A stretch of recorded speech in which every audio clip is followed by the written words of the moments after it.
პროცესში ვერ გაჩნდა. მე ვფიქრობ, ალტერნატივა რეალური. კი, რეალური ახალი ეხლა მე გეტყვი, თავიდან მე ვფიქრობ, რომ პოლიტიკოსებმა არასწორად მართვის პროცესი. არ მომეწონა სალომე ზურაბიშვილმა რო თქვა ეს ფრაზები, რომ ეს არის რუსული სპეცოპერაცია 4 ოქტომბერს. ხო, არ მომეწონა. იმიტომ რომ როდესაც სალომე ზურაბიშვილზე იგივეს ამბობენ, რომ ეს არის ბიძინას პროექტი, ჩვენ მას ვიცავთ.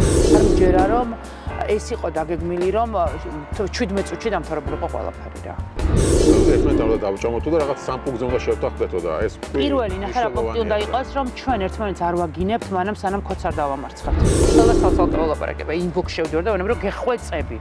არ გვინდა, აი ამის გამო არ გვინდა, იმიტომ რომ ეხლა ჟღარყავები, კოლექტიური ჟღარყავები დაგვრცინია. აქვს ეწერა ვიღაცა ძალიან მაგარი. სანამ რუსთაველზე კუტოკებად დგომას თავს არ დავანებებთ, მანამდე არაფერი არ გვეშველება. სახიობები ცალკედ განა ისინი ყველა ცალ-ცალკედ პოლიტიკოსებს დღის წესრიგში უნდა დაუდგეთ ისეთი კრიზისი, რომ აღარაფერს იმედი აღარ გქონდეთ, რომ მიხვდნენ, რომ იმის იქით გზა არ აქვს. ამას უნდა დავებოდო?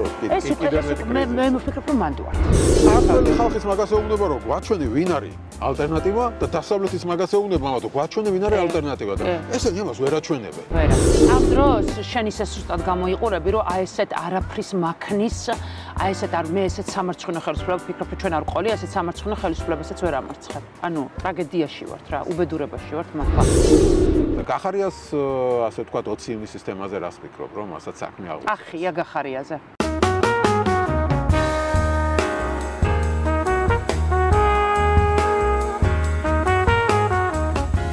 მოგესალმებით, მე ვარ ჟურნალისტი მერაბ მეტრეველი და ეთერშია გადაცემა პოლიტქალაქი.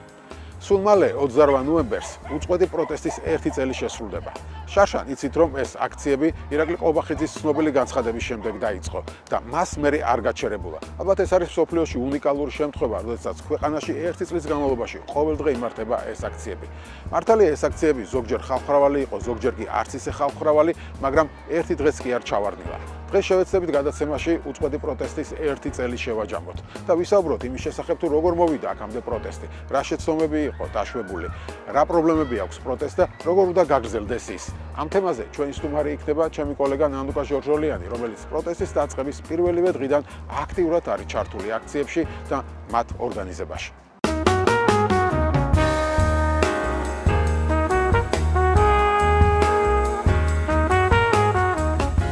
მოგესალმებით, ნანუკა, მადლობა გადაცემაში მონაწილეობისთვის და ბუნებრივია ვისაუბრებთ ამ პროტესტზე, რა ეტაპზე ვართ დღეს პროტესტში, ეს მინდა იყოს ჩვენი მთავარი თემა. შენ აქტიურად ხარ ჩართული ხო პირველივე დღიდან და მალე 1 წელი შესრულდება 28-ში, არის დიდი აქცია დაგეგმილი, 1 წლიანი უწყვეტი პროტესტი. რას ნიშნავს ეს? ეს ნიშნავს, მე ვფიქრობ, რომ პირველ რიგში ჩვენთვისაც კი დიდ მოულოდნელობას, რაღაცნაირად გადავტეხეთ ყველა მოლოდინი იმისა, რომ ქართველები ვიყავით ხალხი, რომლებიც აცივში თავს ჩავყოფთით, არ ამოვყოფთით, რაღაცა თარიღებით შევიდოდით, არ გამოვიდოდით, ანუ ეს მოლოდინი მარტო ქოცებს კი არ ქონიათ, ჩვენც რაღაცნაირად თითქოს ექსპერიმენტს ვატარებდით რა და ეს ხო პირველია 1 წლიანი უწყვეტი პროტესტი საქართველოში არ უარსებია ამას. და რაღაცა ისეთი პრეცედენტულია, რომ მე ვფიქრობ, რომ ჩვენც კი მე მქონია პირადად ის განცდა, რომ აი მაგალითად თქვა, აი ბოლოს 4-ში მქონდა, რომ ეხლა წავა ნიჰილიზმია, ეხლა და უცებ რაღაცა ახალმა იხეთქ, აი ჩვენც კი რომ გვაქვს იმის განცდა, რომ სადღაც მივედით, სადაც ჩიხია და იმის იქით გზას ვერ ვაგრძელებთ, მე რაღაც ახალი იბადება, ახალი ადამიანები ჩნდებიან, ეხლა დაკავებები რო დაიწყო, ისეთი ხალხი დავინახე, იქ ვინც მანამდე ეს აქტიურ პროტესტში არ მინახავს. ჩემი ადვოკატი გუჯა მიყვებოდა, რომ პროცესი რომ მივყევიო ამ დაკავებულებსო რა, რომ ბავშვები იყვნენო, ერთი ჯარიმა არ აქვთ.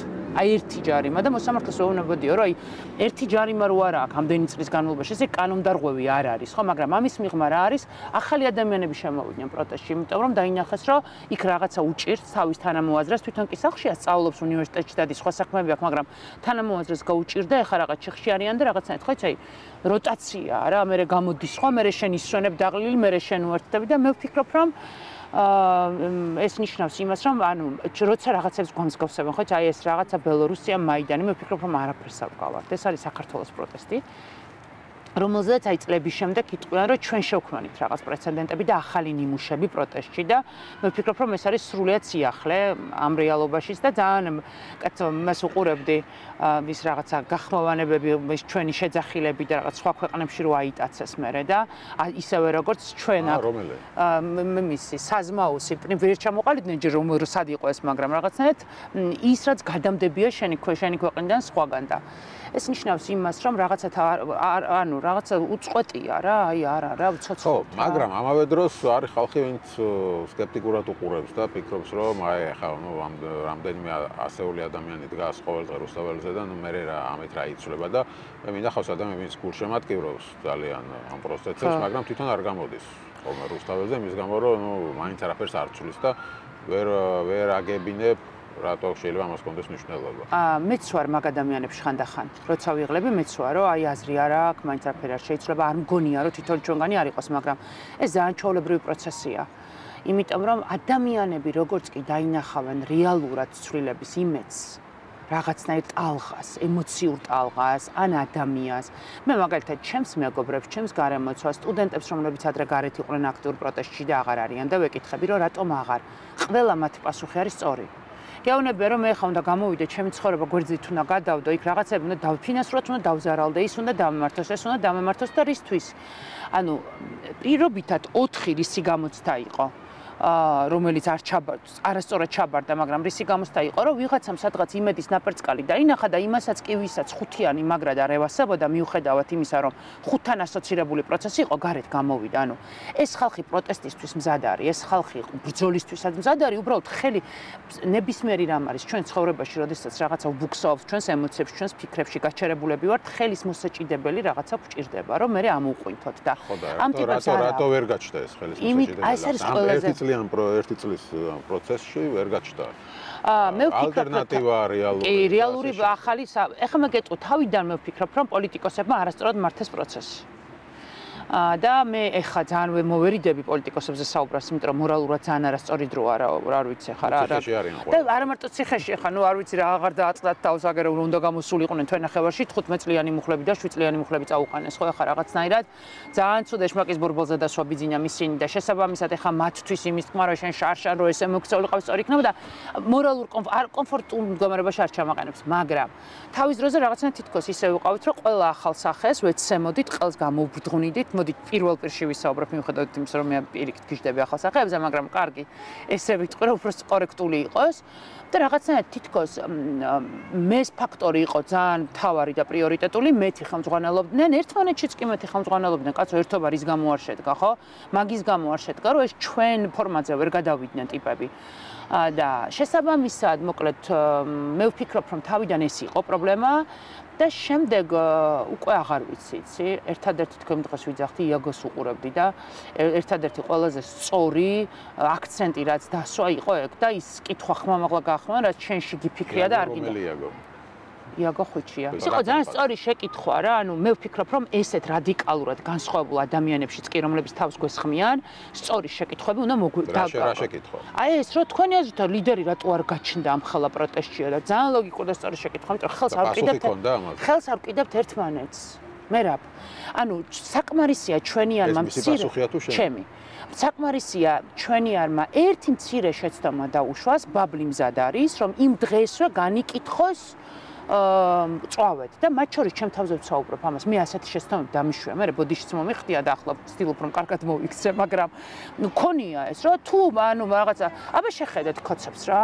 კი, გავიგე რომ შეიძლება იმას არ იძახიან, რომ ღარიბაშვილი ჩვენი მეგობარიო და ცოტა უფრთხიან და დისტანციებენ, მაგრამ გოგო ხაინდრავა იმ დღეს ეთერიდან წამოუხტა ვიღაცას, როგორც კი ღარიბაშვილზე არასწორი შეკითხვა დაუსვა, ანუ ისეთი შეკითხვა დაუსვა. არ უნდა ლანძღვა. აი, მაგას ვამბობ. ანუ თვით გოგო ხაინდრავა კი, რომელიც სრულად დაცლილია მორალისგანაც, გუნდურობისგანაც და საერთოდ არანაირი კოდექსი არ გააჩნია, გოგო ხაინდრავამაც იცის რომ არ მოსულა რა, ეხა იმის ლანძღვა არ უნდა. ვიღაცემა დაიწყეს ეხა. ვინ გალანძღვა? ლალი მაროშკინამ და ვიღაცემა. მაროშკინა ზოგადად დისტანცირებს ამ კორუფციასთან, იმიტომ რომ იცის რომ ეს თემა სწორია და პენსიონერების სახელი საუბრობს. მაგას შევეშვა. ხო, აქეთ მხარესაც ხო ხდება ესეთ რა ბოლო ეს იყო რომ ეხა წელიწად ნახევარი ისხდნენ ბიჭები ციხეში. გვახსოვს ხო ჯებირის დაზიანების გამო 400 ლარიანი ჯებირის რაღაც კინის ხობის დაზიანების გამო წელიწად ნახევარი ისხდნენ ციხეში და რაღაც ციხიდან გამოატანდეს მათ რაღაც ტექნიკა, ამის გამო ატყდა ლანძღვა. ეხლა გულწრფელად რო გითხრა, ტელევიზორის კადრი ესე თვალში არ მომხვედრია, მაგრამ მაცივარი იმდან დიდი იყო. ანუ მართლა ჯერ მაცივარი გამოვიდა, მერე პატიმარი და ეს მეც მართლა მომხვდა თვალში. რა მოხდა შენი აზრით? იმიტომ რომ სხვა პატიმრების გამოსულან და ეხლა რაღაც ტექნიკა არ გამოუტანეს. ზოგი ამბობს რომ არ გატოვებინე. ომარის შემთხვევაში ომარი იჯდა საკანში მარტო. და მარტო როცა ზიხარ საკანში და მაცივარი შენ იყიდე და მიმოიხედავ, გვერდზე არავინ არ გიზის გაგაკ. რატო გაგაკ? იმიტომ რომ ჩვენი პატიმრების შიგნით რომ შევიდნენ არაფერი არ დახვდათ ეს ყველაფერი ხო ჩვენ ვიყიდეთ ეს ხო ხალხმა შეუძინა ჩვენ სინდისის პატიმრებს ხო ომარი საიდან აქ ის მაცივარ სინდისის ხალხმა შეუძინა ხო ჯარისწყული თანხები და ანუ როგორ ხდება პრინციპი რა არის თუ შენი თანამესაკნე მაგალითად თოკოს აჩუქეს PlayStation-ი პატიმარმა იმიტომ რომ გადიოდა პატიმარი იქვე გვერდზე ყავდა თოკო და აჩუქა თუ პირადად ვინმე შეიძლება ციხეში PlayStation-ი კი აბა PlayStation-ი აქვს პატიმრებს იქვე იყიდება რა საინტერესო ციხე გქონდა. კი, იქვე იყიდება. PlayStation-ი იქვე იყიდება თავის კასეტები. მეგონა მარტო ტელევიზორი იყო და. არა, PlayStation-ია და ტელევიზორი, რომელსაც ჩაწერაცაა, გადახვევაცა აქვს. და ისეთი ეს ტელევიზორი, ინდივიდუალური ტელევიზორები ძალიან საინტერესოა სხვათა შორის. ეხლა ამას ხოცებე იხედავთ, როგორი ციხეა იტყვია ნაცების დროს რა ხდება და ეხლა რა ხდება. მაგრამ ეს ვერ დაგვაკომპლექსებს, რომ მოუყვეთ ის რაც არის. მაგრამ ეს არის რომ ყველა ციხეში რო სვამენ ეს კარგია. და უკაცრავად ეხლა მაშინ მოუყვები ქალებში რა ხდება. ქალებში ხდება განსხვავებული აბსოლუტურად და ჩვენ ვიცით ზინოვკინა რა ჯოჯოხეთს გადის და რა ჯოჯოხეთ ურტყებს და იმიტომ რომ არ ვიცი აბსოლუტურად სხვა მიდგომა, ანუ არ ვიცი რაღაც არსებობს ერთმანეთსგან განსხვავებული საკნები, იმიტომ რომ მაგალითად სხვა ქალი პატიმარი იგივეს თუ არ ყვება, მაგრამ ნინო დათაშვილი რომელიც ახლა დაცლილია მისგან რომ გააზვიადოს რაღაცები ხო ხო ნინო რა სადა და მოკრძალებულია და არაფერს არ გაგიზვიადებს ნინო დათაშვილს რომ მოაყოლო გეტყვის რომ აი მოკეთ ტარაკნების პრობლემა იყო ყველაზე მთავარი რის გამოც ღამე ვერ ეძინა იმიტომ რომ რაღაცა ეს ფიზიკურად შემხებლობაში რომ ხარ ახლა არ არის ხო დის ღამე რომ ტარაკნები დაგდის ზილში არ არის კომფორტი და ნესტი წყალი ჩამოდის ვერ ვთფები იმიტომ რომ გეუბნებიან რომ რაღაცა გათბობას პალტოები ძინავთ ანუ აქ უფრო რთული სიტუაცია ხა. იქ მაგალითად მე მახსოვს ეხა ბარემ ქოცებისთვის უფრო მეცაც მოვყვები. ის ციხის უფროსი რომელმაც თავი მოიკლა, ესე ამბობენ, თუმცა მე არ მჯერ ამ ვერსიის. წარმოიდგინე პერსონალურ და ინდივიდუალურ ურთიერთობებში იყო სინდისის პატიმრებთან და იმდენად პოზიტიურ კონტექსტში რომ მშობლები იყვნენ დაკრძალვაზე. შენ გინახია ციხის უფროსთან პატიმრის დედა დაკრძალვაზე მიდიოდა ეს? სინდისის პატიმრების დედები თავი მოიკლა ეგ არის? არ მოკაცმარიც მოიკლა თუ არ თავი და რომ მოდიოდა. ყველა პატიმარს დაემშვიდობა ინდივიდუალურად და გუჯა მიყვებოდა რეზო კიკრანძეზე მეუნებოდაო ესო რა სხვანაირი ბიჭი შემოვიდაო რეზო მე ერთი ორჯერ ხო იქ იჩხუბა ანუ კომის კონდა რა ემოციური ისა და აფეთქება და მაგრამ ნახეო ციხეო რას უშვებაო ესეთ პატიოს სამბავშვო ანუ აი ესეთებიო ციხეში არ უნდა ხვდებოდნენ რა აი მე ლექსები ბიჭი რომელიც ლექსებს წერს და ეხა იმ დღეს ვთხოვა რომ კრებული გამოუშვა მას ანუ არიან ტიპები რომლებიც ციხეში არ უნდა ხვდებოდნენ მართლა და ანუ ამ უსამართლობას თვითონაც ძალიან კარგად გრძნობდა და იქ მათ ძალიან უწყობდა ხელს გადაყავდა ერთმანეთთან აი რეზო არ დასაჯა სამარტო საკნიდან მაინც თავის პატიმრები შეუყვანა და ეს ინდივიდუალური გადაწყვეტილებებით არ მგონია მთლად რომ ხდებოდეს ახლა მაგრამ ნუ რა მნიშვნელობა აქვს ესეც ხდება რომ ბარემ ქოცებს ბოლომდე გასახარი მიცეთ ზინოვკ ქალთა ციხეში პრობლემებია როგორც ვთქვი ზინოვკინა არის ჯოჯოხეთში ჩემი აზრით იმიტომ რომ ზინოვკინას აჭერენ როგორც რუს როგორც ადამიანს რომელმაც მას რა პუტინს მოუგო სტრასბურგში საქმე და რაღაცნაირად ქულებს იწერენ იქ რომ ამის მიმართ აქვს მიდგომა რომ ამის სოლიდარობა საქართველოში არ იქნება ზინოვკინას მიმართ იმიტომ რომ რუსია და ანუ ბევრ ქართველს რომ ჯობია ისეთი რუსია და შესაბამისად აი ზინოვკინა ურთულებს მდგომარეობაში ნინო დათაშვილს არ ვიცი ხა რამდენად უნდა რაღაცებზე პერსონალურად საუბარი და ჩემს თავს უფლებას არ მივცემ რომ მე მოყვე უმძიმეს რეალობაში იყო მართლა უმძიმეს რეალობაში იყო ისე რომ თვითონ ქოცებიც კი თვითონ საპატიმროდან რეკომენდაციას იძლეოდნენ რომ გაეყვანათ იქიდან აი მაგალითად ახლა ჩვენი პატარები ლუკა და მათე არიან საკანში პატიმართან რომელსაც ეპილეფსიური კრუნჩხები აქვს და ეს ბავშვები ულიან და ეს ისეთი ფსიქოლოგიური სტრესია ეს შეტევა რო ეწყება მათ თანამოსაკნეს და ეს რო ულიან რომ და მეუნებიან ყველა მაგაზე ამბობს რომ ექიმთან რომ მოხდეს უნდა გაგიმართლოს რომ ექიმთან მოხვდე და ეს არის რაღაცნაირად უდიდესი რიგები ანუ ესეც ხო ხტები ორივე მხარე უნდა ვთქვა რაც მართალია ვთქვა და მაგრამ ეს თემას რო დაუბრუნდეთ ახლა ეს ბიჭები რო ლანძღეს ხო ანუ იგი ამბობს რომ საერთოდ სპეციალურად უთხრეს რომ წაიღეთო რომ მე კადრი გადაეღოთ ხელისუფლებას და პროპაგანდა ეგორებინა და თეატრულუკიანი გამოვიდა და რაღაც ესე თეატრულუკიანის კურდული მორალის გადაგება დაიწყო თეატრულუკიანის პანიმანიებისთვის ეს არ მოსულა ნახე როგორ რაღაცა მე რა ჩემთვის მე რომ ვიცი იქ რა ხდება და როგორ ხდება ამის გადანაწილება კიდევ ერთხელ უნდა იცოდეს მოყრებულმა რომ შევხედე ანუ არ იყოს სასამართლო კადრი დიდი იყოს მაცივარი და რაღაცა არ მომეწონა ეს კადრი რა მაგრამ მე გავარკვიე ვიკითხე რომ რატო თანამესაკნეს და მარტო ვიჯექიოს ანუ მარტო იჯდა ბიჭი საკანში და ეს რას ნიშნავს ადმინისტრაცია წაიღებდა ამას და ადმინისტრაცია ნახმარს კი არ აძლევს პატიმარს და რატო იცი მიდის და ეუბნება რომ ახალი იყიდეო თქვა რომ ციხეში თავიანთი თავის მაღაზიებია სადაც ყიდულობ ტელევიზორს მაცივარს PlayStation-ს ყველაფერს მოკიდია ფულს თუ გადაიღო. ზუსტად და არ აძლევდა. ეხლა ამა ხო იცის რომ თვითონ არავინ არ მისცა, ადმინისტრატორმა არ მისცა, საყიდელი გაუხდა, გაიხედა, მოიხედა, არავინ არ იყო და მოიღო რა, რატო უნდა დაუტოვოს. ამ ადამიანებს კაცო ბარათებიც გამოაქვს და თუ რამე ნაშთია მისი პერსონალური ბარათია ის, იმასაც იყენებენ ეხლა ეს მათია, მისია, პირადია. ხო, ნუ გავიგე, მაგრამ ხო, ნუ მაგრამ ჩვენების დამოკიდებულება იყო ძალიან მარტო ოცნების მომხრეები და ოცნების პოლიტიკოსები კი არ ლანძღავდნენ, არამედ აქეთა მხრიდანაც დაიწყო. მე არ მჯერა რომ ჩვენებში გაცილებით უფრო მეტი ეიფორია და ისტერიკა მოყვა მაცივრის ამბავს, ვიდრე იმას, რომ ოქროს ზოდები და ოქროს ბრელოკები და მილიონები იპოვეს მაღალჩინოს. იცი როგორ იყო? ნახევარი დღის ნიუსი იყო, რომ ღარიბაშვილს და ლილუაშვილს სახში მილიონები უპოვეს და მთელი დღე ანუ პერსონალური შეურაცხყოფები იყო და იმ დღეს მე ხო რეგიონებში დავდივარ გადაღებებზე და თან რაღაცნაირად ამ დროს ვიყანებ იმისთვის, რომ ხალხის აზრი გავიგო. ეხა იქ მეორეჯერ იმ სოფელში ვერ ჩავალ. და მეუბნება ერთი საყვარელი ქალი, სხვათა შორის ძალიან კარგი ქალიო. ბებო, ხლაო, ჩემი ჯიბიდან ამოიღო ეგ ფულიო.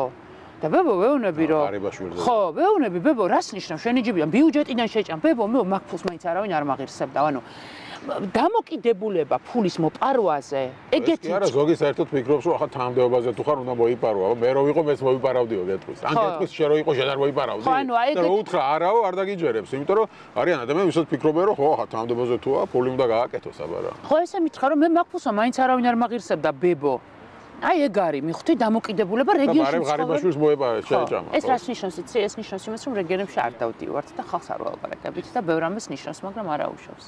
კი ბატონო, და შენ ამ ამბებიდან გამომდინარე პოსტი გედო რა, რომ ბელორუსიას არ უნდა დავიმსგავსოთ და რაღაც ჩვენი კონსტიტუცია უნდა შევქმნათ და მოდი ამაზე საინტერესო პოსტი იყო მომეწონა და ამაზეც რო ვთქვა. ხო, რა მოხდა ბელორუსიაში და რა რაღაცა პუნქტები ქონდა რამდენი და რა დაღლილები ჯერ ესეც იქ ხო რაღაცნაირად უფრო მალე ერთი წელი არ გაგრძელებულა, უფრო რაღაცნაირად ლოკალურად მოგვარდა რუსული დიქტატურა, მაგრამ შემდეგ როცა მიყვებიან აი ამ რაღაცა რო ექსპერიენსებს რო ვიზიარებ და რო ვისმენ და აი ამ ვიდეო ვლოგებს რო ვუსმენ, აი სულ ყველაზე მეტად მაინტერესებს იქ მე როგორ განვითარდა და გამოსავალი რატო ვერ იპოვეს ემიგრაციაში, რატო წავიდა ამდენი ადგილზე, რატომ არ დარჩნენ, რა საფრთხებელო და აი სულ ვუსმენ რა, რომ იმიტომ რომ ხო ხშირად ამბობენ რომ ბელორუსიის მოდელი განმეორდება და ვფიქრობ რომ რა მოდელია ეს ბელორუსია.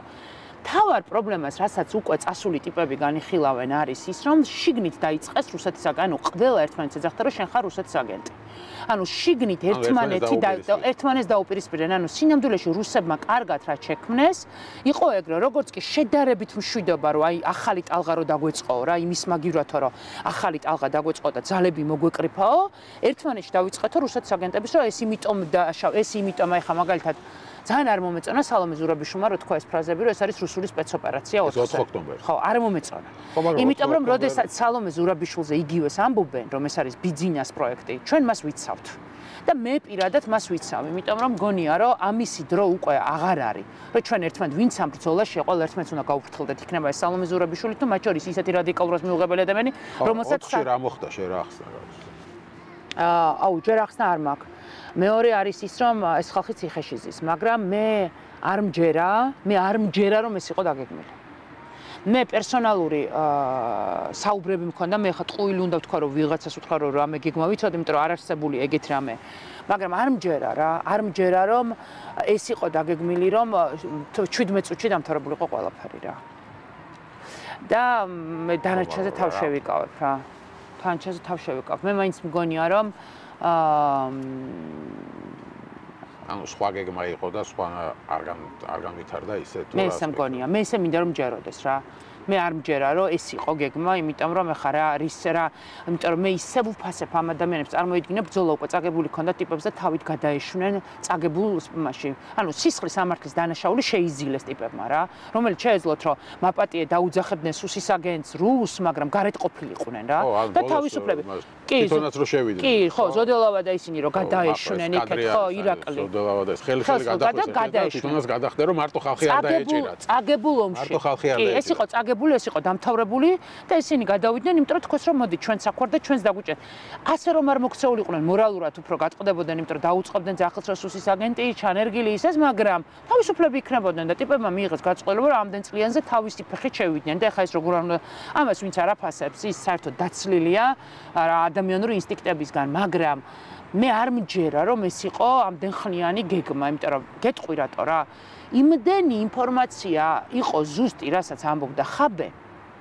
წინასწარ რა, რომ ან სადღაც იყოს ზემოთ რაღაც, საიდანაც ეს ინფორმაცია ტყუილ არ მოდიოდა და რაღაცნაირი ორმხრივი გაცვლა იყო, ოღონდ არავინ არ იფიქროს, რომ ხა მე რაღაცა ვინმეს აგენტობას ვაბრალებ, არა, რაღაცა დაგეგმილი ოპერაციის მსგავსი, რაღაცა ესეთი ამბავი იყო, რომ რაღაცის სანაცვლოდ ვიღაცა ამ გაცემული ინფორმაციებით პროცესს ხომ არ მართავდა თქვა. ხო, ანუ სპეციალურად ხო არ უგდებდნენ ამ ინფორმაციას. ზუსტად, აი ვიღაცა რომ შენ გონია რომ ბრძოლაში ვიღაცა შენიანია და რომ ჯერსაც მოდი დავიწყოთ რომ მე ვთქვი კიდევაც ერთხელ სტატუსი მეწერა და არ ვიცი შეიძლება შემამაყურებელმა ვერ ნახა, არც ერთი სპეცოპერაცია არ ჩატარებულა უშიშროების თანადგომის გარეშე. 2012 წელსაც დარწმუნებული ვარ რომ ბიძინა ივანიშვილს ყავდა თანამოაზრე მიშას რიგებში რომელიც იყო სპეცსამსახურების წარმომადგენელი, ამაში 100% დარწმუნებული ვარ. 2003-ში რომ ხაბურძანია აქეთ იყო ეს ახლა ყველა მიცის და შესაძლოა საინტერესო რატო იყო აქეთ, მე გარკვეულ ხაბურძანია პუტინის კაცი იყო. ხო, ეს კიდე სხვა თემა, მე ვფიქრობ შიდა ამბები ქონდა მაგას კახათარ გამაძესთან ორი შიდა დაპირისპირება იყო და იფიქრა რომ გაძრობოდა, მაგრამ ეხა ეს არ გვინდა 2003 წელია და მე დარწმუნებული ვარ რომ აქაც სპეცსამსახურის ტიპი ჩათვალეს თანამოაზრეთ და სინამდვილეში რაღაცა. ანუ ვიღაცამ წამოიგდა. ხო, მოკლედ თვითონ უნდა თქვან ყოველ და დაუბრუნოთ ისევ იმ თემას, რაზეც ჩვენ ხო, აი ნახე რა მე ხო, ანუ ბელორუსს ვარ დამზე ერთმანეთთან უნდა დავჭამოთო და რაღაც სამპუნქტზე უნდა შევთანხმდეთო და ეს თქვი პირველი ნახე რა პუნქტი უნდა იყოს, რომ ჩვენ ერთმანეთს არ ვაგინებთ, მანამ სანამ ხოც არ დავამარცხებთ. არ მოგწონს ჩემი მე მქონდა ერთი ეგეთი სხვათა შორის საზმაუს ჩემი რაც მახსოვს საზმაუს გოტას რაღაცა იქ მიშას დროშები ჩამოხსნეს და აგრესიულები იყვნენ ძალიან და მეც საჯაროდ აგრესიით უპასუხა რაზეც ბოდიში მოუხადე ზუსტად რამდენიმე საათში იმიტომ რომ მივხვდი რომ აქეთ ამ ხარე რომელისთვისაც მე ვიყავი ავტორიტეტი შეესივნენ რა და მივხვდი რომ არასწორი პროცესი იმართებოდა იმიტომ რომ გოტა პროცესისთვის ძალიან საჭირო ბიჭია არ იღლება და ამ პროცესში ძალიან მნიშვნელოვანი რგოლია და მივხვდი რომ ჩემ დაუნებურად ამ ჩემი სიფიცხით ისეთ რაღაცა შეუწყო ხელი რომ გოტა დავაზარალე და გოტა დავაზარალე ნიშნავს რომ ჩემი თანამებრძოლი დავაზარალე რომელიც მე ამ ბრძოლაში მჭირდება და მე გოტას ვჭირდები და ჩვენ ერთმანეთი გვჭირდება ანუ მე ვფიქრობ რომ ჩვენ პროცესს ესე უნდა შევხედოთ რა რომ ვის გვჭირდება ახლა ერთმანეთი ამ ბრძოლაში ეს პირველი მეორე ხო და არ უნდა შევეხოთ ერთმანეთს. მეორე, ეს არის მაგალითად სიტყვაზე, მე შეიძლება არ მომწონდეს პირობითად ორგანიზატორების ნაწილი დაგეგმილი რაღაც აქცია, ვიღაც იქ ორგანიზატორის მიმართ თქონდეს ჩემი პერსონალური, აი მაგალითად არ მომწონდეს ჩერგოლეიშვილი რაღაცა, მაგრამ ეს აბრაფერს არ უნდა ნიშნავდეს. ეს თუ სადმე ჩვენი საერთო ბრძოლა იგეგმება, ნიშნავს რომ ყველა იმ ბრძოლის ირგვლივ ერთიანდებით, ისე როგორც ძალიან ბევრს ალბათ არ მოსწონდა 4 შემქმნელები, მაგრამ მოვიდნენ და 4 ირგვლივ გაერთიანდნენ. ეს არის თავარი ამბავი, რომ პერსონებამ არ უნდა დავუყანოთ ჩვენი ბრძოლის ხაზი. ანუ მე ნანუკა არ მომწონს, ახლა ამიტომ იქ არ მივალ და მე ახლა ჩერგო არ მომწონს და ამიტომ იქ არ მივალ, ეს არავითარ შემთხვევაში არ უნდა იყოს რა. და ყველაზე მნიშვნელოვანი ჩვენ მადლობა უნდა უთხრათ თანამებრძოლებს, როგორც ერთმანეთს, მათ შორის დაღლილ თანამებრძოლებსაც, მე რა ადამიანური ინსტინქტია რა. ერთი რაღაცა ბავშვები დიდხანს და რომ ნახე გამეხარდა იმ დღეს ვიყავი დარეჯანის სანახავა და დავიღალეთო და ძალები მოვიკრიფეთო. ხო, შეიძლება ადამიანი დაიღალოს რამდენიმე დღე წავიდეს, დაისვენეს და მოვიდეს და ეს იმიტომ წავიდა რომ ასე ეთყობა იმიტომ რომ ამის უკანე ეს არავითარ შემთხვევაში რუსთაველზე ამაზე საუბარი არ შეიძლება, იმიტომ რომ ის იმის ყურამდე მივა. და მათ შორის მადლობა უნდა უთხრათ პატიმრებს. აი წარმოიდგინე ტიპი რომ იჯდა ჯებირს დაეჯაჯგურა ბიჭი თავისთვის პატიოსნად თბილისის ზღვაზე, იმას რა ქვია წმენდა ბალახებისგან ფიზიკურად შრომობდა რომ ოჯახისთვის უკიდურესად გაჭირვებული ღატაკი ოჯახისთვის შემსუბუქება გააკეთებინა, ანუ ერთი წესიერი პატიოსანი ბავშვი იყო, დაეჯაჯგურა ყობეს და გაუშვეს ციხეში 3 წლით, მერე უბრალოდ მოხდა და ეხა აი ჩვენი ერთ-ერთი თანამებრძოლი წერდა ძალიან გაუბრაზდი. ჯერ საპროცესოს რო გააფორმოთ, ძმაო, გაჩუმდი რა. გააფორმო საპროცესო გარიგება რა. და ნუ დაამუნათებ რა. შეიძლება შევეჭილება რომ ძალიან ბევრს უნდა რომ მის მაგივრად სხვა იდგეს აქციაზე, სხვა იჯდეს ციხეში და თან ამ სხვებმა ყველაფერი ისე გააკეთოს, როგორც მას მიაჩნიეს სწორად. ზუსტად და მე მივწერე კიდევაც რომ კაი რო გააფორმა წელიწადნახევარი რომ მიუსაჯეს, იმ წელიწადნახევარში შე რა გაუკეთე? გამოიყვანე, შეუმსუბუქე, ოჯახ სოციალური პირობები გაუმჯობესე, თუ შე რა გაუკეთე ამიხსენი რა. იმის მაგრად რომ აი აქ ხა ამუნათებ. ხო, ანუ არასწორია. მე მართლა არ მოსის იმ ადამიანების ახლა, ვინც პროტესტს გულშემატკივრობს. მთელი გულით გულშემატკივრობენ, ხო, Facebook-ზე პოსტებს წერენ და ამბობენ რომ აი რუსთაველზე ხალხი რო არ იყოს, ბელორუს დავემსგავსებოდეთ და ასე შემდეგ, მაგრამ თვითონ არ გამოდიან. ოღონდ. თვითონ არ მოდიან. ზუსტად ოღონდ. სახლიდან გულშემატკივრობენ. აი ზუსტად, ეგ უნდა მეთქვა, სახლიდან, მაგრამ თუ მოგწონს რომ რუსთაველზე ხალხი დგას, თუ ფიქრობ რომ მართლა ეს ხალხი კი ცოტა არის, მაგრამ ესენი რო არიდგენ, მართლა ბელორუსი ვიქნებოდით, უკვე და ამით განსხვავდებით ერთადერთი, ეს ერთ-ერთი რუსთაველი ინარჩუნებს იმას, რომ ბოლომდე დიქტატურა არ დამყარდა აქ. ხო, ეგ არის, ხო, ხა თავარი ამ რუსთაველის დანიშნულება, კი დღეს ვერ სulis ხელისუფლებას რუსთაველის განზრახ. მაგრამ პროცესებს აჩერებს. მაგრამ ბოლომდე დიქტატურა რო ვერ დამყარდა, ეს არის ერთადერთი, ხო, ასე ვთქვა და ეს თუ მოგწოს და მას იაზრებ, მაგრამ შენ არ მოდიხარ. ზუსტად და მზად ხარ, რომ როგორც კი რამეს ფეხი წამიბოჭდება ეს. ხო. და მზად ხარ, ხო, მე წიხლი მიაყოლო თუ რამე არასწორად. მოდი და შენ გააკეთე სწორად, ხო? აი ხა მაგალითად 4-ის ბიჭებს დაკავებულებს აქვთ ზოგს აქვს მენტალური პრობლემა. ზოგი იყო ოჯახის ერთადერთი მარჩანალი, ზოგი ონკოპაციენტი, კაცი არის ონკოპაციენტი. კოკაი ახლა რო დააკავეს 4-ის ამბავზე, ცალ-თვალში მხედველობა სრულად დაუქვეითდა და ახლა რას ვეუბნები მე კოკაიას, როგორც ერთ-ერთი მონაწილე ამ პროცესში, რომ შენ თუ საპროცესო გარიგებას გააფორმებ, არასწორი იქნები, არა ძმაო. თუ გადარჩები, როგორც შენ თვლი რომ გადარჩები, ისე გადარჩი რა. ოღონდ შენ იყავი კარგად, იმიტომ რომ ასეთი დამუნათება რომ ადამიანებმა საპროცესო არ გააფორმონ და ის იჯდეს იქ 3 წელი, 6 წელი და შენ სახში ზიჯდე და მე სტატუსები მიწერო, არაფერში არ მოსულა რა. ეს იყო ჩემ თავარი ამბავი და მე ყველას ვეუბნები რომ ამის ირგვლივ, აი მაგალითად, ეხლა როდესაც ბავშვები, სტუდენტები, ახალგაზრდები ყველა სალსალკე ველაპარაკება, ინბოქსში შევდივარ და ვეუბნები რომ გეხვეწები.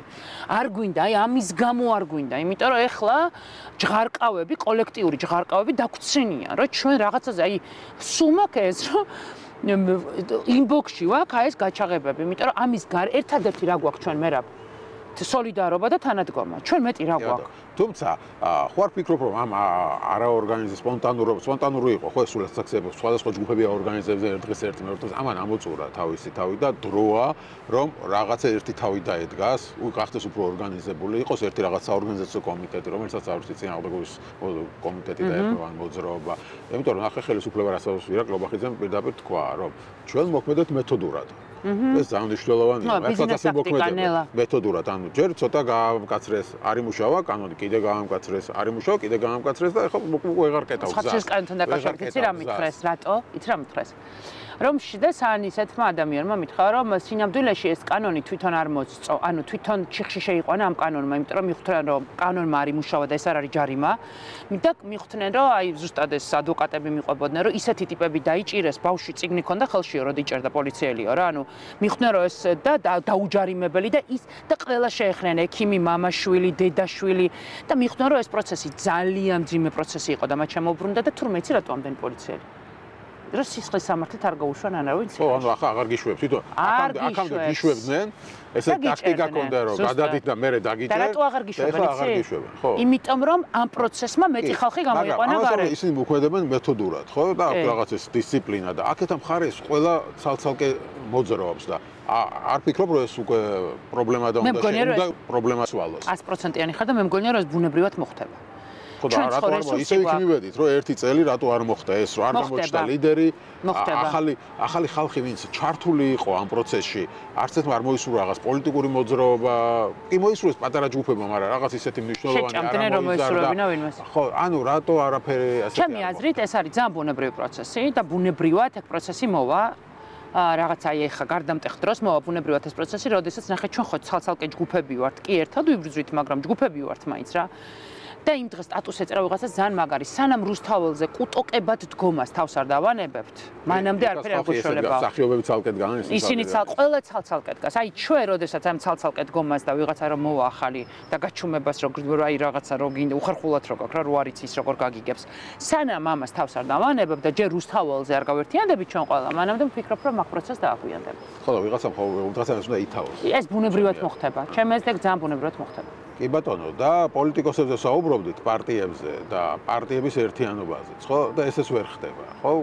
ჩვენ ნახეთ რომ რაღაცა ნუ კი შეიქმნა ეს ჯერ იყო რაღაც სალომე ზურაბიშვილის ირგვლივ ისიც არ გამოვიდა, მერე შეიქმნა რვიანი ნაციონალური მოძრაობა იქიდანაც გავიდა, კახარია საერთო პარლამენტში შევიდა, ლელო სადღაც არის შუაში გაჩხერილი, არც იქეთ, არც აქეთ და ნუ მოკლედ ფაქტობრივად დღეს გვაქვს ასეთი სიტუაცია რომ პოლიტიკურ დღის წესრიგს, პოლიტიკურ პროცესებს ქმნის ერთი მხრივ ხელისუფლება და მეორე მხრივ რუსთაველზე მდგომი ხალხი და პოლიტიკური ოპოზიცია გამქრალია არის დამკვირვებელი უბრალოდ ამ ყველაფრის.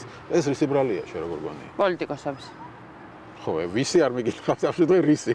რატო არის რატო ხდება? ამბიციების, ეგოების იმისი რა ჩათვალეს რომ თვითონ შეეძლოთ 13 დღის წესრიგი შექმნა და თვითონ შეეძლო რომ მოთამაშეები ყოფილიყვნენ პერსონალური რაღაცა ისეთი ესა რა ქვია მცირე ჯგუფებით და არა დიდი იმით, იმიტომ რომ ის არ გვინდა შიდაუნდობლობა და ასე შემდეგ.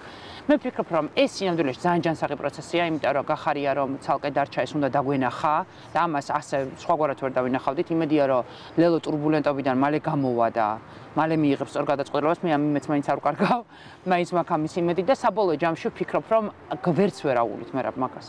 გაერთიანებას, მაგრამ არ გამოდის ამდენი ხანია საუბრო გაერთიანება. ხო არ ჯობია რომ დასრულდეს და ვინც ვერ ერთიანდება და ვიღაცებმა აიღოთ თავის თავზე მეტი პასუხისგებლობა, ვინც ვერ ერთიანდება, მაგალითად ეხა დარჩა 7, ხო ეს? რუია ნაციონალიზმზე რო გავიდა. ამ 7 პარტიამ ითავოს რაღაც, ხო? ვერ იზამს ვერ. ისინიც ვერ აკეთებენ. ვერ იზამს, სუსტია. ხო და მაშინ ასე დავრჩებით, ხო, სულ რაღაც ხაერში გამოკიდებული. არა მგონია, მე მგონია რომ ბუნებრივი პროცესები წარმოშობს ეხა რაღაც, აი ბუნებრივად მოხდება რა. როდესაც მივხვდებით რომ აი უკვე სხვა აი ეხა მიყვებოდნენ რომ ისა უცხოელები გვეუბნები, ანუ სადღაც მე მგონი ბრიტანელები ზუსტად თუ არ მახსოვს თუ ამერიკელებზე მეუბნებოდნენ რომ თქვენო მან დაწყობა ჯერ არ გიჭირთო.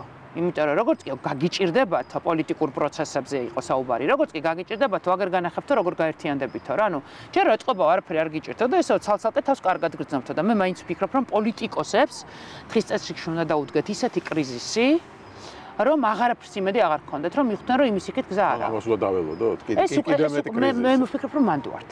აი ხა წაყენებული მუხლი, აი ტიპებს რო ეგონათ, რომ თქვენ ყველაზე ზურა იმდენად ერთობის მომხრე იყო სულ ზურა ამბობდა ჯაფარიძე, რომ სულ ღიათაც და პირად საუბრებს ამბობდა, რომ ერთობა და ამიტომ რაღაცნაირად მიუხედავად იმისა, რომ ხა ნიკა ჩემ პერსონალური მეგობარია, გვარამე და მას როგორც მეგობარს გულშემატკივრებ, მე ზურას მიმართ მაქვს აი ეს რაღაცნაირი სოლიდარობა, იმიტომ რომ პოლიტიკოსი იყო, რომელიც ყოველთვის ძალიან სწორს გადაგებდა. ნუ გადაგებდა ისე. ხვდები და ეხა მოყვა ამ რაღაცნაირ აი გაურკვევლობაში და შესაბამისად მე ვფიქრობ რომ პოლიტიკოსები როგორც კი გაიაზრებენ იმას რომ კარები სამუდამოდ დაიკეტა და იმის იქით არაფერი არ არის ანუ უკვე ბნელია და მე მანდ ვართ არ ვართ მან ხო არ ვიცი შო აი ეს პოლიტიკოსებმა უნდა მისცენ რეაქცია ჯერ ისინი ვერაფერს ვერ აკეთებენ ფაქტობრივად არ ხო თქვი რომ პოლიტიკური ოპოზიცია გამქრალია პროცესიდან. ასულია, გაიცი. უბრალოდ გამქრალია. ხო, რაღაც 1000 ერთხელ ეხა აქ დაორგანიზებენ აქციას და ეს გონიათ პოლიტიკურ პროცესს. მაშინ როცა რომ შენ ერთობა ვარ მეუბნები 7 პარტია, ხო? თუ ერთობა ხარ, მაჩვენ რომ ერთობა ხარ. თუ ერთ მაგიდის ირგვლივ რომ შეხარ, ეს ხო ერთობა არ არის. ასე კლუბშიც ხედან ერთი მაგიდის ირგვლივ. შენ მოაჩვენ რომ ერთი ორგანიზმი ხარ. მაგალითად მაჩვენ რომ შეგიძლია თუნდაც ლიდერი აირჩიო და შენ გადადო უკან შენი ამბიციები გადაწიო. მე ვჯერ ყვები ამას, ხო, 2007 წლის ნოემბერში მიშას რა ოპოზიცია ყავდა. წარმოიდგინეთ როგორი ჭრელი იყო რესპუბლიკელები ცალკე ხაინდრავა, პადოშა, არ ვიცი, ჯონდი ბაღათურია, გრეჩიხე და ასე შემდეგ და რო დაუდგათ საკითხი რომ უცებ მიშა გადადგა და საპრეზიდენტო ლიდერი არ ყავდათ. ლევან გაჩეჩილაძე საერთოდ არ იყო გამოკვეთილი ლიდერი. ერთი რიგით ლიდერი ყავდა და ასხდნენ და იმათ ეყოთ იმის შეგნება, რომ ლიდერი აერჩიათ. ანუ რომ ლიდერი თავის არ გამოიკვეთა. რატო გაუჭირდა? თავისით ვერ გამოიკვეთა. ხო, იმიტომ რომ საპრეზიდენტო არჩევნები იყო, მაგრამ ახლაც ხო იყო აგერ საპარლამენტო არჩევნები და პრემიერ-მინისტრი საერთო კანდიდატზე ვერ შეთანხმდნენ. ის კი არა, გახარია და ლელო, როცა ღირდა მათი გაერთიანება საპარლამენტო არჩევნებისთვის სალომე ეხვეწებოდა ამის დაჩოქილობა გაერთი თქვენ ორი მაინც გაერთიანდა და მაშინ თავი მოკლეს არ გაერთიანდა და ეხლა არაფრის მომცემ ადგილობრივ არჩევნებზე გაერთიანდნენ. თუმცა შეძლებიათ გახარისხებულოს გაერთიანება და როცა საჭირო იყო მაშინ ვერ გაერთიანდნენ. ანუ ამას ვამბობ რომ იმ ოპოზიციას რომელიც ასეთი ჭრელი იყო დაასხდნენ და როცა ლიდერი თავისით ვერ იკვეთება, ხო, ვერც მაშინ გამოიკვეთა ლიდერი, დაასხნენ და აირჩიეს და როგორც კი გამოაცხადეს რომ ეს არის ჩვენი კანდიდატი, მეორე დღესვე ლევან გაჩეჩილაძის პოლიტიკური წონა მინიმუმ ორჯერ გაიზარდა. ანუ ამის თავიც თუ არა გაქვს, რომ შენი ამბიციები უკან გადადო. და რაღაც თქვა იგივე თუნდაც ზურა ჯაფარიძე ყველასთვის მისაღები კანდიდატია და ციხეში ზის და თქვი რომ აი ზურა იქნება ჩვენი პრემიერ-მინისტრობის კანდიდატი ხო ჭირდება იმიტომ რომ იძახი რომ მე კოალიცია ვარ ადამიანები ქუჩაში გეკითხებიან რომ აი კარგი ბიძინა გაუშვით ვინ არის ალტერნატივა და ვერ პასუხობ ადრე პასუხობდი რომ კოალიციაო მაგრამ ის კოალიცია სადღაა გახარია ცალკე გაიქცა ლელო ცალკე გაიქცა ესენი ცალკე ნაციონალ მოძრაობა ცალკე ისიც აღარ არის იმ კოალიციასაც ხო ლიდერი ჭირდება იმიტომ პრემიერ-მინისტრის პოსტი ერთია და იქ ვიღაცა ხო უნდა მაჩვენო რომ შეგიძლია და ადამიანები ითხოვენ რომ ბიძინა თუ არა ვინ იქნება მისი ალტერნატივა და აღმოჩნდა რომ მარტო ქართველი ხალხი კი არ ითხოვს ამას დასავლეთშიც რომ დადის ოპოზიცია ისინიც მაგას ეუბნებიან რომ ცალ-ცალკე ნუ ჩამოდიხარ ალტერნატივა დაგვანა ცუდად გამოიყურებითო ხალხიც ამას პოლიტიკოსმა ძალიან ცუდად გამოიყურებითო აქ ცალ-ცალკე რო დავდიხართო ხო აქ მაინც ჩამოდით ერთად ქართველი ხალხის მაგას ეუბნება რომ გვაჩვენე ვინ არის ალტერნატივა და დასავლეთის მაგას ეუბნება მაგრამ გვაჩვენე ვინ არის ალტერნატივა და ესენი ამას ვერ აჩვენებენ ვერა ამის უნარი არა აქვთ აბსოლუტურად გეთანხმები. ხო, გამოსავალი რაშია? რომ ველოდოთ როდის ნახე როგორ არის? აი შენ ხო შენ თვითონ თქვი რომ როგორც კიო საჭიროება გახთაო და აუცილებლობაო, თურმე შეძლებიათ გაერთიანებაო, გახარიალელოს. ხო, ყველა შეძლებს. როგორც კი ამის საჭირო, როგორც კი ტიპები მიხვდებიან იმას, ჯერ კიდევ ფიქრობენ. როგორ არ არის ახლა დრო არის ამის? კი, დრო არის და მე ვფიქრობ. ამ გონიათ რომ არჩევნები რო ჩაინიშნება, მე უნდა შეთანხმდნენ პრემიერ-მინისტრთან, მე ვერ შეთანხმდები, როგორც 2024-ში ვერ შეთანხმდნენ. არჩევნები რო ჩაინიშნოს, ამისთვის არის საჭირო ლიდერი, რომელსაც ჩვენ აჩვენებ ხალხს, რომ ღირს ბრძოლა არჩევნების ჩანიშნისთვის, იმიტომ რომ გაჩნდა ალტერნატივა. კი, ზუსტად. პირიქით არის ეს პროცესი. მაგრამ მე მგონია რომ ეს ბუნებრივი პროცესი მაინც დაიბადება. მე ვფიქრობ რომ აი ხა რაღაცნაირად მე ვფიქრობ რომ მე მაყოფათ ამათ შეგნება იმდენი მაინც რამდენიც აღმოაჩნდა ჯონ დი ბაღათურიას და გრეჩიხებს და სხვებს რომ დასხდნენ და აირჩიეს ამის შეგნება ამ დონეზე მაინც როდის ერქნებათ შეგნება ამას უნდა ველოდოთ ესე გამოდის მე ვფიქრობ რომ რაღაცნაირად მალე მოვა ეგ ბუნებრივი პროცესი რა ვარ კითხო დაველოდოთ ბოლოს მინდოდა მეკითხა მიშაზეც გადაიყვანეს კი ციხეში და როგორ უყურებ ამ პროცესს ძალიან სწორი პროცესია მიშასთვის სწორი პროცესია ჩემი აზრით და მისი კომენტარიც ისეთი იყო რით რა ძალიან მომეწონა როდესაც თქვა რომ ქვეყანაში ისეთი უბედურება ხდებაო რომ მე არ ვაპირებ რაღაც განსაკუთრებული სენტიმენტების მოთხოვნასო დამთავრდება სპეკულაციები იმ თემაზე არის თუ არა მიხეილ სააკაშვილი პატიმარი არის პატიმარი თუ არის პაციენტი და აქვე მინდა ძალიან რომ პაპუაშვილის განცხადებას უპასუხო პაპუაშვილმა და შესაბამისად ეს ჩვეულებრივი პროცესია არ მგონია რომ მიშასთვის რამე პრობლემას ეს წარმოადგენდეს პაპუაშვილმა თქვა რომ ბრიუსელს უნდა მოთხოვოთ ხარჯ დაღრიცხვაო მიშას ჯანმრთელობის კურნალობასთან დაკავშირებით ცოტა გაუგებარია იმიტომ რომ ვერ ვიგებ ანუ თუ პაციენტი იყო და სამკურნალო იყო რატო არა და თუ სამკურნალო არ იყო ეს კაცი და ეს ამდენი ხანი ციხეში ეჯდათ მართლა ფუფუნებაში ანუ რანაირ შენი ქვეყნის ალბათ როგორი ლოგიკა აქვს იცი რომ ეკითხები გახარია თუ დამნაშავე იყო რატო დააწინაურდა პრემიერად რატო დანიშნა დიპ სტეიტმა მოითხოვა რომ ახლა რომ ეკითხავ რომ თუ არ იყო სამკურნალო ნიშა რატო ყავდა 3 წელი თუნდაც ბრიუსელის და ანუ თვითონ ამბობენ რომ ხან დიპ სტეიტის ჭკუაზე დავდივართო ხან ბრიუსელის ჭკუაზე დავდივართო და მე ამბობენ რომ დამოუკიდებლები და სუვერენულები ვართ ამ დიპ სტეიტმა რო გითხრას რომ წყალში გადახდებიან ანუ ბრიუსელმა რო უთხრას წყალში გადახდებიან ანუ ამათ უბრალოდ ტაქტიკა აქვს რომ რამე შეცდომას თუ დაუშვებენ პოსტ ფაქტუ მე ყველაფერი შეტანონ უნდა დიპ სტეიტს და ან ბრიუსელს ეხლა ბრიუსელი არის ამიზნეში შალვა პაპუაშვილი ყოველ დღე გამოდის და ყველაფერს ბრიუსელს აბრალებს და ამ დროს შენ ისე სუსტად გამოიყურები რომ აი ესეთ არაფრის მაქნის აი ესეთ არ მე ესეთ სამარცხინო ხელისუფლება ვფიქრობ რომ ჩვენ არ ყოლი ესეთ სამარცხინო ხელისუფლებასაც ვერ ამარცხებ ანუ ტრაგედიაში ვართ რა უბედურებაში ვართ მართლა და ყველაზე მნიშვნელოვანი დიპ სტეიტზე მინდა ვთქვა აქვე მზია ამაღლებელს აუცილებლად წარმოიდგინე დაუბრუნეს და უცხოური აგენტურა ვერ უნახეთ ტელეფონში რა სირცხულე ხა წარიაშვილის კომენტარი ვნახე რომ დიპ სტეიტი ვერ იპოვესო მზია ამაღლებელის ანუ რა სირცხულე რომ თვითონ ამბობენ რომ უცხოური აგენტურა ვერ იპოვეს ტელეფონში და დაუბრუნეს უყან ტელეფონი სიგიჟე ეს ხო რა მოიგონეს ხო ხა რომ მიხვდნენ რომ მზიას პატიმრობა მათაც აზარალებდა ქართული ოცნების მომხრეებიც კი ვერ იგებდნენ რატო შეიძლება 4 წლიანი მუხლი მიუყენო ადამიანს რომელმაც გასაგებია რომ ხო არა თქვათ პოლიციელს ხელი არ უნდა მოუქნიო მაგრამ ამას აქვს თავისი პროპორციული სასჯელი რაღაც ადმინისტრაციული რამდენიმე თვიანი პატიმრობა დაუშვათ ხო და არა 4 წლიანი და 2 წლიანი და ეს რო ვერ გააправეს ასე თქვათ ჭყალებს ჩავსვათ ამ სიტყვას მე პრემიერ-მინისტრი დაჯდა რუსთავის პირდაპირ ეთერში და ურცხვად მოიგონა ტყუილი რომ ესო რაღაცა ტყუილათო გაბრაზებულმა კი შემოიქნება მასო დაურეკესო დაავალესო უთხრესო ეხა შენ წახვალო იქო აქციაში მიხვალო და პოლიციელს დაარტყამ და ციხეში ჩაჯდებია და წარმოიდგინე რომ წარმოიდგინე ხა ხალხმა უნდა დაიჯეროს რომ მზია მაღლობელი რომელიც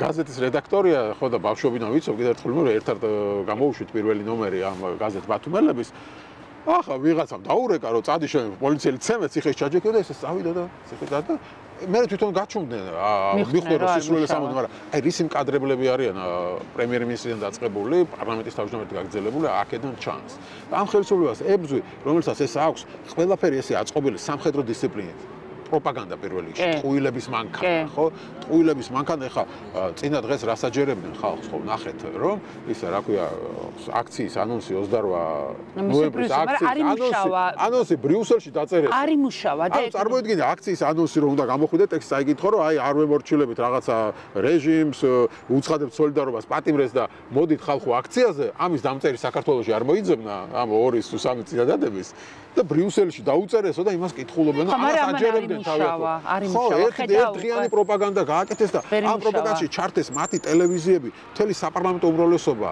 ისონა წერდნენ და საკუთარ მომხრეებსაც ვერ დააჯერეს ეს სისულელე, რომ საქართველოში არ მოიზრდება. ეხლა რაღაც ხუმრობდი ხოლმე, დამხობის ინსტრუქცია რო ყოფილიყო, კიდე მესმის, ხო, რომ ბრიუსელიდან გამოგზავნეს როგორ დაამხო და ანონსი აქციის განცხადება, რომ ხვალ ხალხო მოდის აქციაზე, ამას ეხლა ბრიუსელში ну რაღაცა ხო ხდება, მაგრამ ეს აქვს ხა ახალი ტაქტიკა, რომ აქამდე ხო ყველაფერი დიფსენს უნდა დაბრალებოდა, ეხლა ყველაფერი ბრიუსელს უნდა დაბრალდეს. ბოლო დღეებში ეს არის ბრიუსელი. ბრიუსელი, კი. ამას აქედან ერთიანი თუნდაც პასუხები ჭირდება. ერთიანი ანტიპროპაგანდის წინააღმდეგ ბრძოლა ჭირდება. არც ეს არის აქედან რა და ნუ არ ვიცი, რაღაცა ჭირდება თავი ამას ორგანიზება, საორგანიზაციო კომიტეტი და ასე კი, აუცილებლად ჭირდება. მარტივ რაღაცეებზია ლაპარაკი, რომელსაც აქედან ვერან ვერ აკეთებს და არ აკეთებს. და გახარიას ასე ვთქვათ 20 ივნის სისტემაზე რას ვფიქრობ, რომ მასაც საქმე აღუდგა. ახია გახარიაზე. ახია მართლა, იმიტომ რომ ისე არასწორად იარა, ისე არასწორად იარა, რომ საბოლოო ჯამში არ ვიცი, მართლა ის მიიღო, რასაც იმსახურებდა, იმიტომ რომ პარლამენტში შესვლამას ვერ უშველა ახლა. ვერაფერ, აი ყველაფერი იქნა, ანუ არ ვიცი, აი მე მსგავსი უთავმოყვარეობა, როგორც აკაც მეც არ მინახავს და ბიძინა მაინც უთხრა, რომ ბიძინა მაინც ჟარგონით მინდა რომ ვთქვა ეხა რაც უქნა რა უბრალოდ უზრდელურია და თავშევიკავებ მაინც არაო რა არ ევასება ეს გახარეს ხო შეიძლება მე ერთ-ერთ და მომთელს ამ თავის იმას ანდომებდა ამ აქციის გაშავებას და რა საზიზღრად იქცეოდნენ მისი გულშემატკივრები და პარტიის წევრები და საერთოდ აი რას აკეთებენ ამიტომ მათზე ახია გახარეს გულშემატკივარი მე ვერ ვიქნები ძალიან ცინიკურია ტიპებმა 20 ივნისის მერე რომ პრემიერ-მინისტრად დანიშნეს და დღეს რომ მეუნებია რომ თურმე გახარია ყოფილა ყველაფერი და მეტი არავინ ცინიკურია გავიგე ყველაფერი რომ სხვა შემთხვევაში რა განცხადებებს გავაკეთებდი მაგრამ ეხლა მინდა ერთადერთი განცხადებას გაკეთებ რომ გახარიაზე ახია მეც იმსახურებდა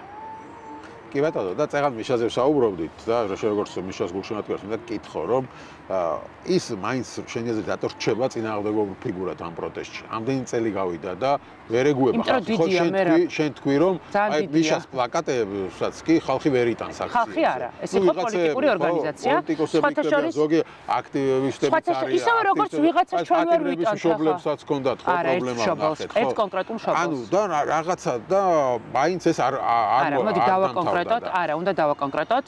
პატიმრის ერთ ოჯახს მხოლოდ სხვას არავის და სხვათა შორის პატიმრების სხვა ოჯახებში ძალიან მწვავე რეაქცია მოყვა შიგნით, რასაც ახლა გარეთ არ გამოვიტან, მაგრამ ერთ ოჯახს თელმა ბევრმა ოჯახმა სთხოვა რომ მსგავსი არასოდეს არაფერი არ მოხდეს, იქ სადაც მათი საერთო ღონისძიებაა. მეორე საკითხია კონკრეტული პოლიტიკური ჯგუფსკაცო შეიძლება ქონდეს მიუღებლობა, მაგრამ ეს არ არის მასიური და ეხლა ხო საერთოდ აღარ არის ეს პროცესი. იმიტომ რომ მიშა არის დიდი, აი ძალიან დიდი, არანუ მოთამაშე საპირწონე, ბიძინა საპირწონე არის მიშა, აბა ვინ არის ახლა ბიძინა საპირწონე მოთამაშე, მეღადავები? მასშტაბის თვალსაზრისით, როგორც ბიძინაა დიდი ქართულ ოცნებაში, ისე ოპოზიციაში მიშა არის დიდი. მაგრამ რამდენადაც დიდია, დიდი წინააღმდეგობა აქვს მას ამავე დროს ქართულ ხალხში. ანუ შენ მე ხარ რასაც ვაკვირდები ეს წლები 4-ში მობილიზებას ვერ მოახერხებდა ხუთიანი. ხო, მაგრამ ეს ხო ხუთიანის აქცია არის. ხუთიანის აქცია იყო. მე რა ბრას მოლაპარაკები ხარ. ხუთიანის ნაწილი გაემიჯნა ამ აქციას. გაემიჯნა ამ აქციას. თინა ბოკუჩავა პარტიის თავმჯდომარე გაემიჯნა. ხოლო თინა ბოკუჩავა გაემიჯნა და მიშა უჭერდა მხარს. მიშა უჭერდა მხარს. ხო, გავიგე, მაგრამ ეს როგორც მიშას აქციაზე არ მოსულა იქ ხალხი. გავიგე, მაგრამ ეს იყო ხუთიანის აქცია. დამიჯერეს ხაბეიშვილის დაწყებული აქცია იყო მე რა გავიგე, მაგრამ კიდე ერთხელ ვიმეორებ, აი სხვებიც იყვნენ. არა, მე რა. აქ იყო ეს თემა იყო აქ ის რომ არავინ არ იყო პოლიტიკური პარტიებიდან ყველა გვერდზე არ მოსულა ეს ხალხი. არა, აბსოლუტურად გეთანხმები, მაგრამ სხვა რამეს გეუბნები, ეს იყო ხუთიანის აქცია და რაც თავია მიშა ამ აქციას უჭერდა მხარს. ვფიქრობ, რომ დღესაც კი მიშა არის ფიგურა, რომელიც აერთიანებს ქოცებს და შლის ოპოზიციას. აპირისპირებს ოპოზიციას. ანუ მიშა აერთიანებს ქოცებს და ქოცები რომ ხედავენ მიშას ერთიანდებიან მის წინააღმდეგ, ხოლო აქეთ მხარეს ოპოზიცია ხალხი ოპოზიციურად განწყობილი ეგრევე იშლება და უპირისპირდება. ისევ მელაპარაკები რაღაცნაირად რომ აი ოპოზიცია, აი ხალხი ვინ ხა ზურაგის ჯაფარზე გეტყვის რომ არ გეთანხმებიო მაგაშიო. ნიკა გვარამია gეტყვის რომ არ გეთანხმებიო, ხა ნიკა მელია თუ გეტყვის რომ გეთანხმებიო, იმიტომ რომ პირადი წყენა აქვს და ვერ გადაამუშავა პოლიტიკოსმა პირადად. ხალხზე ლაპარაკობ. ხა ჩერგოლეშულზე თუ მელაპარაკები, ჩერგოლეშულს რამდენი პროცენტი არ ვიცი. არა, პოლიტიკოსებზე მე ვარ აქტივისტებზე, ასევე არამედ აქტივისტებზე. ჩვენ ახსენეთ ახლა მაგალითად საზმაუს პროტესტი და მითხარი ვინ არის? არა აქვს მიმღებლობა მიშას მიმართ. მიმღებლობა. ამას რა უნდა უყო? ჩვენც არ გვაქვს ვიღაცის მიმღებლობა, სანამ მაგას თავს არ დავანებებთ, რომ მიშას, გრიშას, ჭიჭიკოს, ბიჭიკოს მიმართ მიმღებლობა არ უნდა დავკეტოთ. მეც არ მქონდა მიმღებლობა გახარიას მიმართ, მაგრამ პროტესტში ვიზახდი, რომ გახარია ნახე რა ჭკვიანობებს ამბობს თქო. მაკო გომურს რომ არ ქონდა გახარიას მიმღებლობა ისეთი უნდა მეღადავები, თვალი დათხარა, მაგრამ პროცესისთვის საჭირო რომ იყო ამბობდა რომ სანამ პროცესში სანამ ჩვენ არ მივალთ იქამდე, რომ თავი დავანებოთ მიშას, გრიშას და ვიღაცების სახილს, მანამდე ვიქნებით ამ ქაქში. აი ძალიან მაგარი ფოტო იყო ტიპი განავალში ტივტივებს და ოღონდ მიშა არ მოვიდესო ყივის რა. აი ზუსტად ეგვჭირს რა. სანამ რაღაცა ესე დავწლუმანდებით და ისე ფოკუსირებას გავაკეთებთ კონკრეტულ ადამიანებზე, კიდევ ერთხელ ვამბობ, ვინც არ უნდა იყოს ის, ვინც. გეუბნები რომ არ მგონია რომ ვინმეს ისეთი მიუღებლობა ქონდეს მიშას მიმართ, როგორც მაქვს ჩერგოლეიშვილის მიმართ, კაცო. ადამიანს შეუძლია რომ პოლიტიკური კამათის დროს საღორეში გაზრდილი გიწოდოს და დედა, მამა კონფლიქტში გაგირიოს ყველა შენი ოჯახის წევრი, რომელსაც ამაში მონაწილეობა არ უნდა, ძმაო. ეს საღორეში გაზრდილს არ უწოდებ არავის. ირაკლი ყობახიძეს არ უწოდებ არავის, ფარცხალაძეს არ უწოდებ. რა კავშირშია მისი მშობლები და ის ოჯახის წევრები, რომლებიც საერთოდ არაფერში არ არიან, ხო?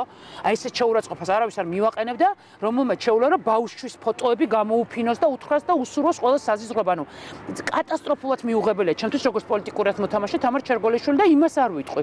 თუ მე მევიტყვი შვილმა რომ ეს ბრძოლისთვის საჭიროა და ასე დავინახავ და ასეც ვხედავ მაგალითად იმ 8-იანის თუ 7-იანის ფორმატში, მე იმ აქციებს, რომელსაც ერთ-ერთი ორგანიზატორი ის არის, პრომოუშენს უკეთებ, იმიტომ რომ იმას არ ვიტყვი რომ ეს აქ არ უნდა იყოს, იმიტომ რომ ვინც მაქედან არ გამოვა, ჩვენ რაც გვჭირს არის იმ ხალხის ბრალი, რომელიც მაქედან არ გამოდის, რომ კიდე მიშა და კიდე ვიღაცაები. სანამ მანდ ვიქნებით, რომ კიდე ვიღაცაებს პერსონამდე დავუყვანთ ამ ბრძოლას, მანამდე ვიქნებით განავალში რა. გასაგებია, მადლობა დიდი. მადლობა შენ.